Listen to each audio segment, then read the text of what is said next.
سلام. امروز دوشنبه، روز اول کاری.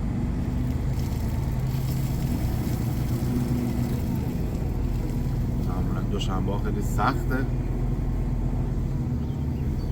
سعی کردم دوربین یه جایی بذارم که داخل کابین راحت بتونیم ببینیم، ولی متاسفانه موفق نشدم. حالا تو تور مسیر اگر تونستم یه دوربین دیگه یه جای خوب کار بذارم حتما این کار رو انجام میدم. امروز هم براتون یه خورده از جاده و یه خورده از حال و هوای جاده براتون فیلم میذارم تا ببینیم چی میشه.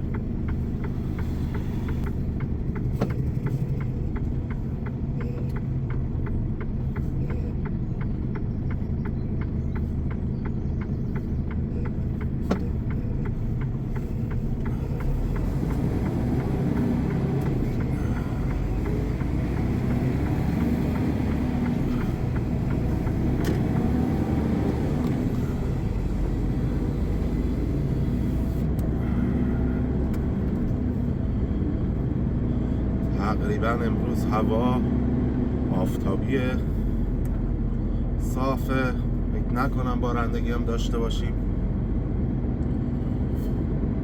ولی در کل دوشنبه روز سختیه. اول روز کاریه و معمولا برای من که سخت میگذره. حالا دارم ببینم امروز چجوری میگذره. معمولا برای شروع به کار ما همیشه وقتی ماشین رو روشن میکنیم 5 دقیقه تا 10 دقیقه باید ماشین رو کنترل کنیم. رو کارتی که تو دستگاه میزنیم نشون میده که ما این کار کردیم و بعد از اینکه ماشین رو کنترل کردیم حرکت میکنیم و روز رو شروع میکنیم. این هم جز قوانینیه که راننده های ماشین سنگین باید داخل آلمان بهش توجه داشته باشن، چون ما کارتی رو که میزنیم تو دستگاه مرتب به صورت اتومات کنترل میشه که تموم وظایفی که راننده باید انجام بده رو انجام داده باشیم.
جنگ تموم شد و ایران توافق کرده با آمریکا. همینطور که میبینین قیمت سوختم اومده پایین.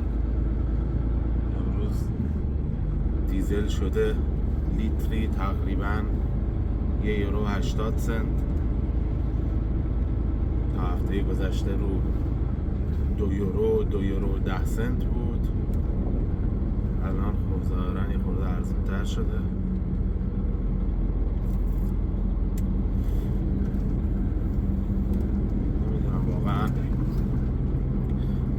همه اونایی که مثل من داخل اروپا کار میکنن حس حال منو دارن یا واقعا بعضی اینجا بهشون خوش میگذره. واقعا نمیتونم مطمئن بگم، ولی برای من اینطوریه که لااقل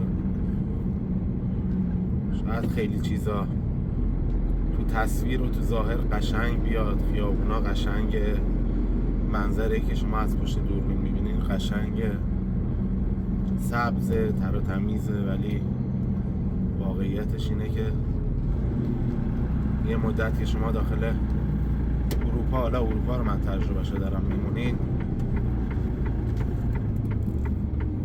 حس خوبی بهتون دست نمیده. احساس میکنین که داخل یه چرخه بی هدف و بی پایان گیر کردین و همینطور روزا میگذره، شما یه کار ثابت رو انجام میدین، یه فعالیت ثابت رو انجام میدین، یه روزمرگی ثابت دارین، هر روز مثل روز قبله و اصلا حس حال خوبی لااقل برای من نیست. و الان تو این چند سالی که از زندگیمو من اینجا گذروندم، همیشه حسم این بوده که تصمیم درستی نبوده، میتونست بهتر از این باشه. البته که الان اونایی که داخل ایرانن با این وضعیت اقتصادی که به وجود اومده حتما همشون به این فکر میکنن که نه، وضعیت اینجا بهتره. واقعیتش اینه که شاید وضعیت اقتصادی نسبت به ایران بهتر باشه الان، ولی باور کنین که بعد یه مدت که میبینین حال دلتون اصلا خوب نیست.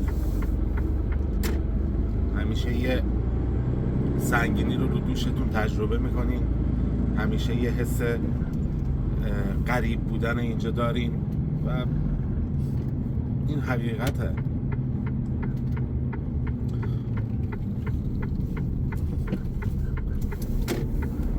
به هر حال فعلا مجبوریم اینجا بمونیم و کار کنیم دیگه. به هر حال ما هم تصمیممون بر این بوده که زندگیمون اینجا درست کنیم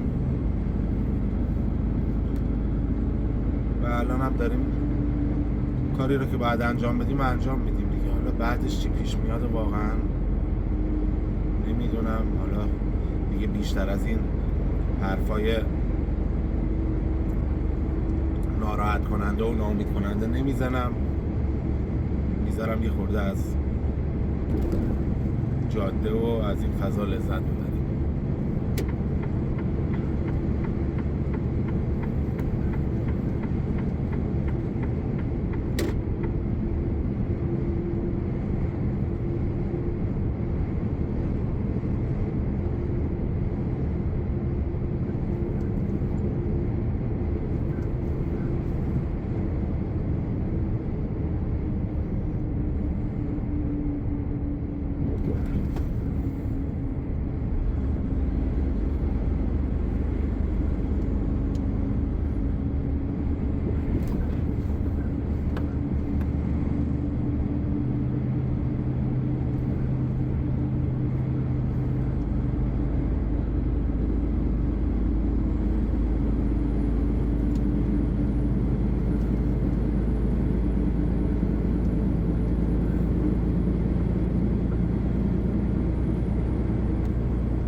اینجا معمولا پمپ بنزینا روزانه قیمتاشون تغییر میکنه و هر پمپ بنزینی حالا نسبت به شرکتی که بنزین اون شرکت رو ارائه میده خب قیمتاشون یک کوچولو با هم دیگه تغییر میکنه. مثلا حالا اگه شرکت شل باشه شاید مثلا شما بخواید بنزین بزنین نسبت مثلا به یه شرکتی مثل آرال یا یه شرکتی مثل جت یه خورده گرونتر باشه. حالا یه خورده گرونتر منظورم چند سنته، ولی خب این تفاوت ها هم وجود داره و قیمت بنزین معمولا روزانه اینجا تغییر میکنه، ولی اونقدر تغییر مثلا بزرگ و نامحسوسی نمیکنه. یه تغییر خیلی جزئی داره نسبت به بازار جهانی و اینطوری همیشه بنزین اینجا، بنزین کلا مواد سوختی اینطوری اینجا ارائه میشه.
میخوام در مورد سیستم کاری داخل آلمان و سیستم زندگی براتون صحبت کنم،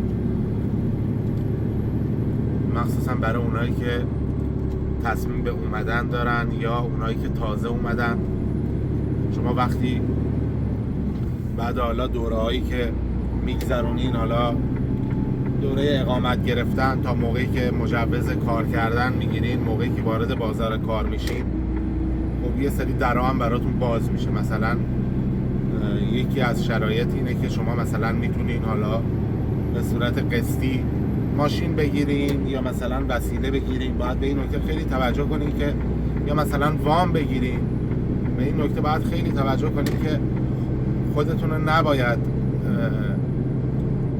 زیاد درگیر این مسائل بکنین یا برین مثلا بالا اون حقوقی که بهتون میدن یه ماشین گرون قیمت بگیرین. بهتون میدن بله، ولی شما درگیر یه پرسه‌ای میشین که این پرسه شاید اوایلش خیلی جذاب باشه و شما به هر حال لذت میبرین از اون وسیله‌ای که گرفتین، ولی خب درگیر قسط پرداخت کردن میشین. وقتی درگیر قسط پرداخت کردن بشین پرسه کار کردنتون سخت میشه، چون اینجا حقوقی که به شما میدن اونقدری نیست که بتونین هم چند جا قسط بدین، هم بتونین به هر حال اون زندگی کم استرس رو داشته باشین. باید روی این نکته خیلی توجه داشته باشین که خودتون زیاد درگیر وام و قسط نکنین و با برنامه‌ریزی جلو برین. حالا اینو که من دارم میگم به شما خب اشتباهاتیه که من خودم هم انجام دادم و دارم یه تجربه ای رو که خودم انجام دادم و در اختیار شما قرار میدم. در کل نظر شخصی من اینه که اگر کسی داخل ایران با تمام مشکلاتی که وجود داره بتونه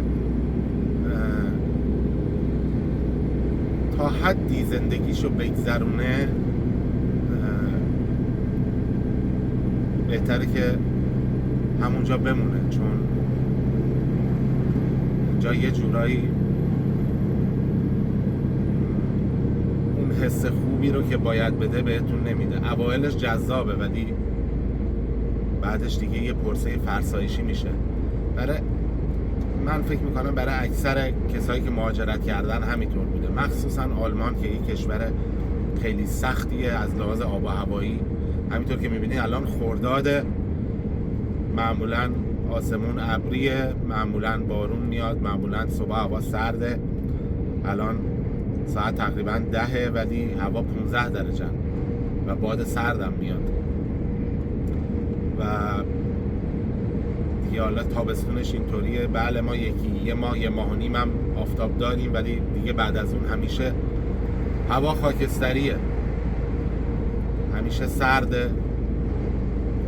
به طب مردمی هم که اینجا زندگی میکنن اکثرا رابطه خوبی با مهاجران ندارن. درصد کمشون هستن که خب سعی میکنن نشون بدن که رابطه خوبی با مهاجران دارن، ولی در واقعیت اینطور نیست و شما همیشه حتی موقعی که پاس شهروندی آلمان رو میگیرین و پاس قرمز رو میگیرین، بازم به عنوان یک آدم درجه 2 یا درجه 3 اینجا زندگی میکنین. مهم نیست که سمتتون داخل اینجا چی باشه، هر سمتی داشته باشین وضعیتتون همینه. حالا اگه کسی فکر میکنه واقعا من اشتباه میکنم میتونه منو بعداً اصلاح کنه، کامنت بذاره برام، ولی واقعیت این سالایی که من زندگی کردم این تجربه رو به دست آوردم.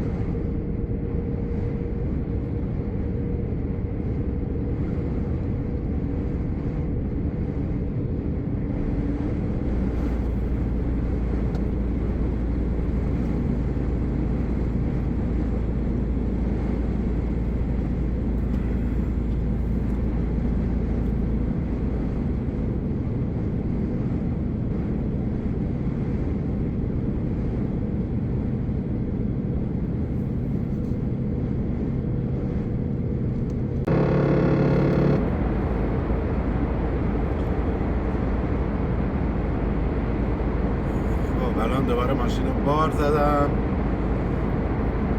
دارم برمیگردم به شهر بسنباخ. بارم هم قطعات ماشین سنگینه.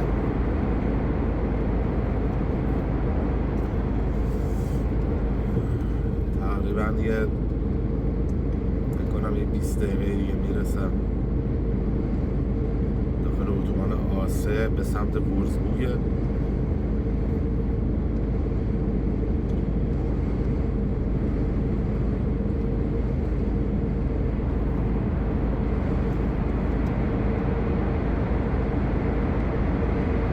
در کل داخل این شغل باید حسابی صبر داشته باشی، یعنی با عجله کاری رو نمیشه انجام داد. باید صبر داشته باشی، با حوصله کار انجام بدی، با حوصله رانندگی کنی تا مورد عنایت دوستان آلمانی هم قرار نگیری.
Alles klar. Tschüss.